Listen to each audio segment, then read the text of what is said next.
Olá, meus amigos e minhas amigas. Iniciamos falando sobre a reação do comando das Forças Armadas Ucranianas diante do intenso avanço russo. No centro dessa história está o comandante das Forças Armadas Ucranianas, o general Oleksandr Syrsky, que hoje, quinta-feira, deu a ordem para reforçar as defesas na região de Donetsk, no leste do país. Essa medida foi tomada logo depois de as forças de Kiev anunciarem que retiraram suas tropas da cidade de Vuhledar. Muita gente achava que a intervenção de Kiev em Kursk iria frear o avanço russo, mas até agora isso não aconteceu. O general Syrsky mencionou nas redes sociais que estava trabalhando em um dos setores mais quentes da frente com a 25ª Brigada Aerotransportada Shishirlev. Ele não deu muitos detalhes sobre a localização exata, mas a gente sabe que essa brigada está operando na frente de Pokrovsk, numa área que tem sido alvo de intensos ataques russos. Segundo ele, durante essa visita à brigada foram tomadas várias decisões importantes para fortalecer a estabilidade e a eficácia da defesa ucraniana. Hoje, finalmente, o comandante militar ucraniano falou oficialmente sobre a retirada de tropas na cidade de Vuhledar. O comando militar do leste da Ucrânia disse que a ordem foi dada para evitar que suas tropas fossem cercadas pelos russos e, ao mesmo tempo, para preservar a vida dos soldados e do equipamento militar. Como nós sabemos, Putin já afirmou que o objetivo principal de Moscou é tomar o controle total das regiões de Donetsk e Luhansk. E o que a gente está vendo é justamente isso. Os russos avançando para o oeste em pontos-chave ao longo de cerca de 150 quilômetros de frente na região de Donetsk, com a cidade de Pokrovsk sendo um alvo estratégico importante por ser um grande centro logístico. Só para vocês terem uma ideia da intensidade dos combates, o relatório diário do Estado-Maior ucraniano sobre a situação no campo de batalha relatou 142 confrontos em apenas um dia. A maior parte dessas batalhas ocorreu na frente de Pokrovsk, com 29 embates relatados, e na frente de Kurakov, onde aconteceram outros 27 confrontos.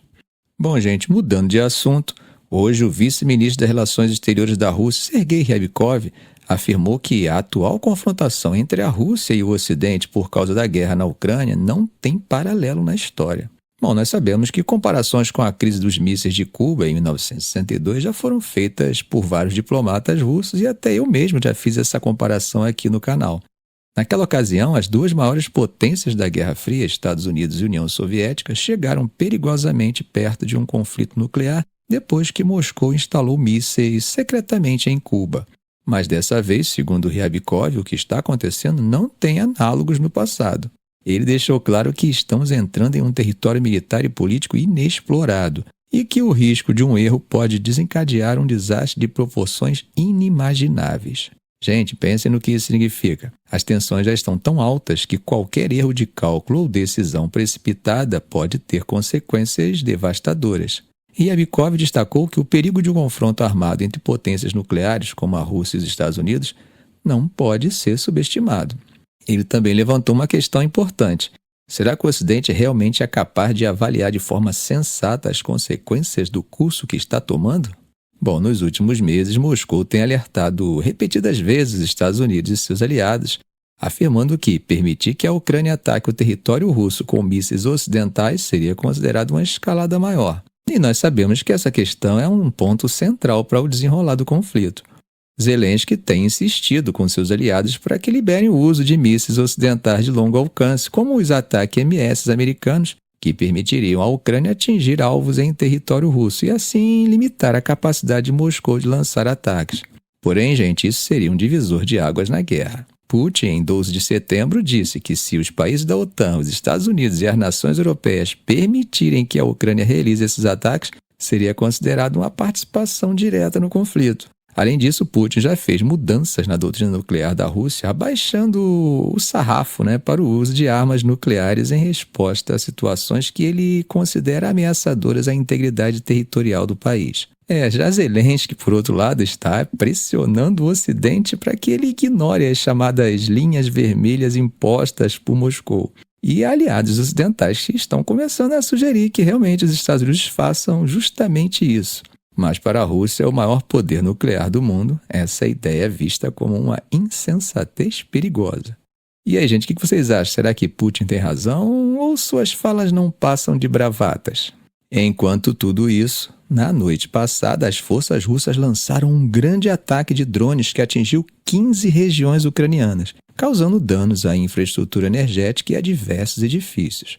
O ataque, segundo as autoridades ucranianas, foi bem massivo.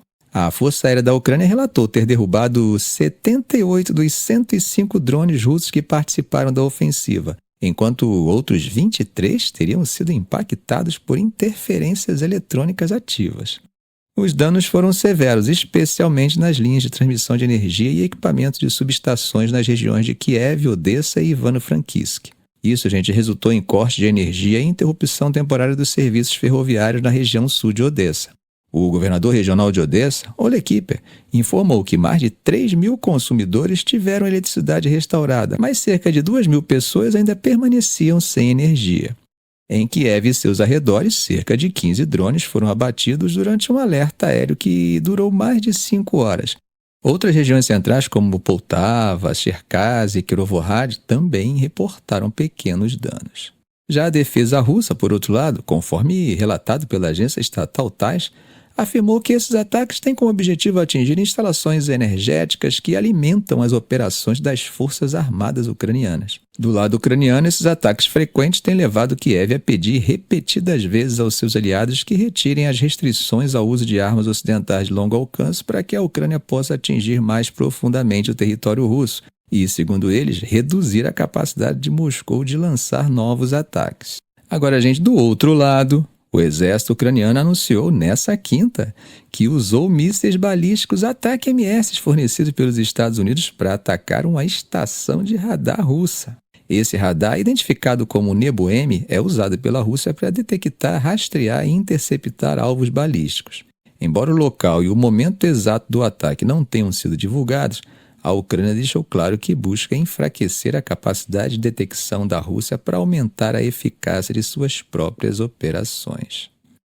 Mas não foram apenas drones que atingiram a Ucrânia. A cidade de Kharkiv, que como sabemos é a segunda maior da Ucrânia, foi alvo de mais um ataque devastador na última quarta-feira à noite, quando uma bomba guiada russa atingiu um prédio residencial de 5 andares, causando incêndios e ferindo pelo menos 10 pessoas. Esse ataque é apenas mais um em uma série de bombardeios que Kharkiv vem enfrentando desde o início da guerra.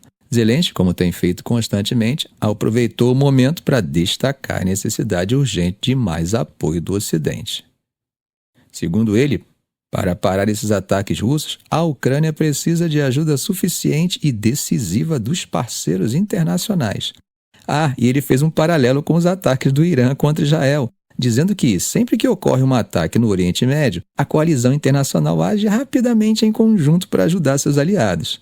Ele deixou claro que cada líder no Ocidente sabe o que precisa ser feito e que a chave agora é tomar decisões rápidas e resolutas. O governador da região de Kharkiv, Olesy Nerubov, deu mais detalhes sobre o ataque. Segundo ele, a bomba atingiu entre o 3º e o 4º andar de um prédio do distrito de Saltívka, destruindo vários andares. As equipes de resgate estão realizando buscas apartamento por apartamento, já que há possibilidade de pessoas estarem presas sob os escombros. Imagens que circulam nas redes sociais mostram carros em chamas fora do edifício enquanto bombeiros tentam atravessar os escombros e a fumaça para entrar no prédio e controlar os incêndios. Além disso, o prefeito de Kharkiv, Igor Terekov, confirmou que, além das 10 pessoas feridas, 2 distritos da cidade foram atingidos por bombas guiadas russas. É importante lembrar, que Kharkiv está localizada a apenas 30 quilômetros da fronteira russa, o que acaba tornando ela um alvo frequente das forças de Moscou. Bom, dando um pulinho na Ásia, vamos falar das críticas feitas por Kim Jong-un, a influente irmã de Kim Jong-un, líder da Coreia do Norte. Ela não poupou palavras para atacar o desfile militar realizado em Seul durante o Dia das Forças Armadas da Coreia do Sul e classificou esse desfile como um show de palhaços em uma declaração veiculada pela mídia estatal norte-coreana, a KCNA. Kim Jong-un também minimizou as capacidades militares exibidas no evento e criticou o sobrevoo de um bombardeiro B-1B dos Estados Unidos que participou do desfile na terça-feira. Um detalhe que chamou a atenção foi o comentário dela sobre o míssil Ryumun-5, uma arma de última geração exibida pela Coreia do Sul capaz de transportar uma ogiva de 8 toneladas. Segundo Kim, essa arma, apesar de impressionante, é inutilmente volumosa e não justifica as ameaças de Seul. É importante lembrar que o desfile não foi apenas uma exibição de força, mas também uma clara mensagem à Coreia do Norte. Autoridades militares sul-coreanas afirmaram que o evento foi projetado para destacar o poder militar de Seul, funcionando como uma dissuasão contra as constantes demonstrações de força de Pyongyang, que frequentemente organiza desfiles com mísseis balísticos intercontinentais e outras armas poderosas. Antes do desfile, o presidente sul-coreano Yoon Suk-yeol fez um discurso contundente afirmando que se Pyongyang decidir usar suas armas nucleares, será o fim do regime norte-coreano. No desfile em Seul, cerca de 5.300 soldados participaram, acompanhados de 340 tipos de equipamentos militares e sobrevoos de aeronaves, incluindo o bombardeiro B-1B mencionado por Kim Yong-jun. Além disso, um segundo desfile menor em escala ocorreu no centro da cidade, atraindo milhares de espectadores. Bom, gente, antes de terminar, vamos falar rapidamente sobre o posicionamento do Ocidente, principalmente dos Estados Unidos, diante do ataque iraniano, que Teherã classificou apenas como retaliação. O cenário diplomático vem se agitando, com movimentações na ONU e no G7. Houve uma troca de ideias entre as principais potências mundiais sobre como lidar com essa escalada, e o presidente Joe Biden participou de uma conversa com os líderes do G7 para discutir o que ele chamou de ataque inaceitável do Irã a Israel. A principal ideia discutida nesse encontro foi coordenar uma resposta, incluindo possíveis novas sanções contra o Irã, que, como sabemos, já está entre os países mais sancionados do mundo. A justificativa do G7 é que o Irã atacou Israel durante o conflito com o Hezbollah, e Israel, por sua vez, tem o direito de retaliar e se defender contra esse ataque unilateral. Existe, portanto, uma clara solidariedade a Israel, liderada pelos Estados Unidos. No entanto, meus amigos, o que chama a atenção aqui é a dificuldade do G7 e dos Estados Unidos de se fazerem ouvir de forma relevante nesse conflito. Enquanto o G7 tenta se manter influente, parece que as decisões no Oriente Médio seguem sem dar muita atenção ao grupo. Essa situação acaba ressaltando um ponto importante. Os Estados Unidos, apesar de todo o apoio financeiro e militar que fornece a Israel, têm tido pouco sucesso em mostrar a envergadura geopolítica na região. A verdade é que a posição americana está cada vez mais complicada, sem conseguir dialogar efetivamente com os países árabes, conter Israel e, ao mesmo tempo, lidar com o Irã, que tem sido seu inimigo histórico. Essa tentativa de ganhar força geopolítica no Oriente Médio parece que, até agora, tem sido mal sucedida. E os Estados Unidos têm sido levados pelos movimentos de Israel e, em algumas situações, vem sendo deixado falando sozinho. Não sei se vocês perceberam, gente, mas lentamente Israel está conseguindo arrastar os Estados Unidos para dentro desse conflito. Bom, no campo de batalha a situação também é bem intensa. Israel e o Hezbollah estão em confrontos pesados no sul do Líbano. Israel confirmou a morte de soldados de elite liderando a invasão, enquanto o Hezbollah afirmou ter destruído tanques e repelido avanços israelenses. O Domo de Ferro, o sistema de defesa de Israel, conseguiu abater a maioria dos mísseis iranianos, mas alguns ainda atingiram áreas que, segundo o Irã, foram alvos militares previamente escolhidos.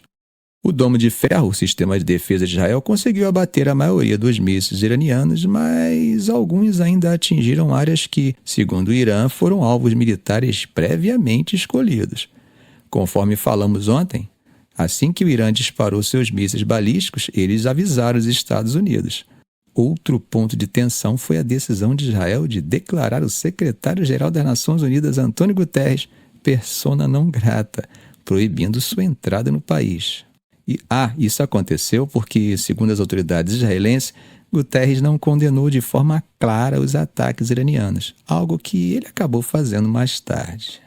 Ficamos por aqui. Se esse vídeo foi útil a você, faça um comentário, compartilhe em suas redes sociais, dê um like. E é claro, se ainda não for inscrito, inscreva-se no canal e ative o sininho para não perder os próximos vídeos. Ok, gente? Um grande abraço do professor Arão Alves.